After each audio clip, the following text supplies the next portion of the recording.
ইরানের বিরুদ্ধে তীব্র সামরিক উত্তেজনার মধ্যেই এবার আভ্যন্তরীণ সংকটের মুখে যুক্তরাষ্ট্রের অন্যতম পরাক্রমশালী রণতরী ইউএস আব্রাহাম লিঙ্কন।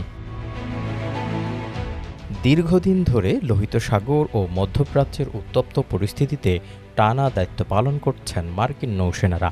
ইরানের আধা সরকারি সংবাদ সংস্থা তাসনিম নিউজের দাবি, টানা ৮ মাসেরও বেশি সময় ধরে সমুদ্রে অবস্থান করায় সেনাদের মধ্যে চরম মানসিক চাপ, হতাশা এবং ক্ষোভ দানা বেঁধে ওঠে, যা এক পর্যায়ে রূপ নেয় খোলাখুলি বিদ্রোহে।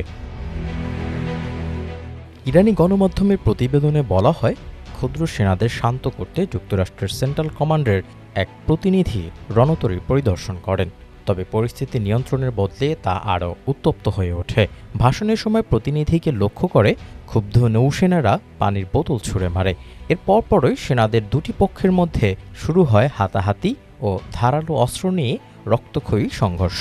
প্রতিবেদনে দাবি করা হয়েছে, এই আভ্যন্তরীণ সংঘাতের জেরে প্রাণ গেছে অন্তত ৭ মার্কিন নৌসেনার, আর আহত হয়েছেন বেশ কয়েকজন। তবে ইরানি সংবাদ মাধ্যমের এই তোলপাড় করা দাবি নিয়ে এখনও নীরব ওয়াশিংটন। পেন্টাগন বা মার্কিন নৌবাহিনীর পক্ষ থেকে এ ধরনের কোনো সংঘাত কিংবা সেনা মৃত্যুর খবর স্বীকার বা অস্বীকার কোনোটিই করা হয়নি।